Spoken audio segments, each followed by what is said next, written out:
Hey guys, this is Dr. Hub. Now let's look at the vitamin D activation as well as the rickets.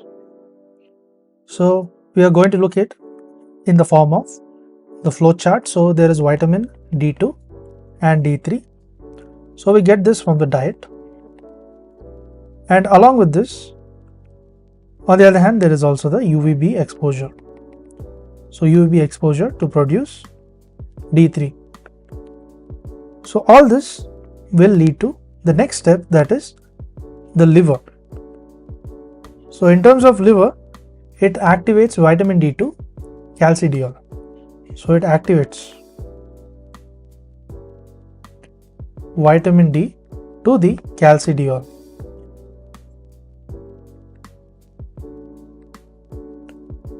So that is the 25OH vitamin D.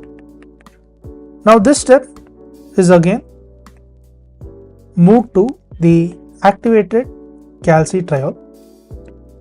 So there is activated calcitriol.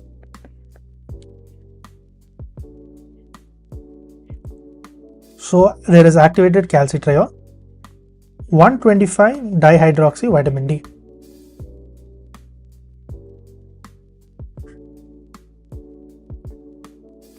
Then this is again, it is converted to, it moves on to the action on the peripheral tissues.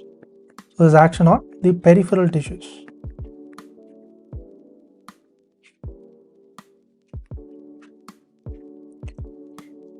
Now let's look at what are the steps that are taking place. So here, when we are saying that there is vitamin D and D2 and D3 from the diet and the UV exposure to produce D3. When they are about to go to the liver and activating vitamin D to calcidiol. So this is where the vitamin D deficiency rickets take place. So vitamin D deficiency rickets. So what we see here is there is the calcium. So calcium here is less. So calcium is less, phos is less, then the PTH is more and the calcitriol is less.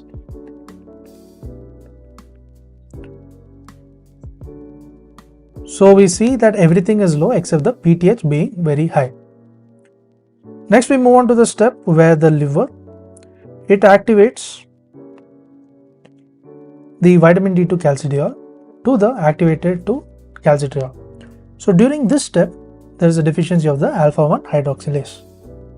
So there is the deficiency of alpha-1 hydroxylase.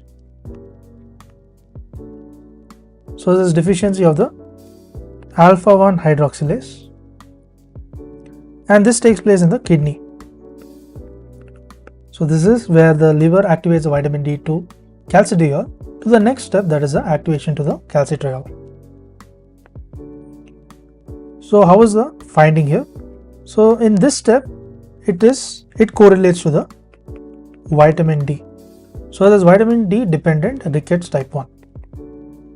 So vitamin D dependent rickets, this is type 1. So here the calcium, phosphorus, calcitriol, everything is low. So calcium, phosphorus, calcitriol, everything is low. But when you look at calcitriol, it is severely low.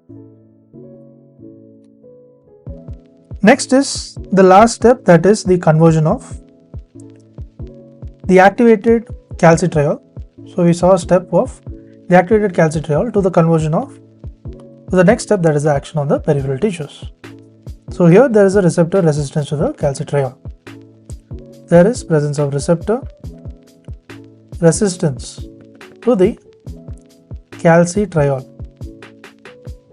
So there is a receptor resistance to the calcitriol. So here this is where the vitamin D dependent rickets type 2 occurs. So in type 2 there is a decrease in the calcium and phosphorus. There's decrease in the calcium there's decrease in the phosphorus,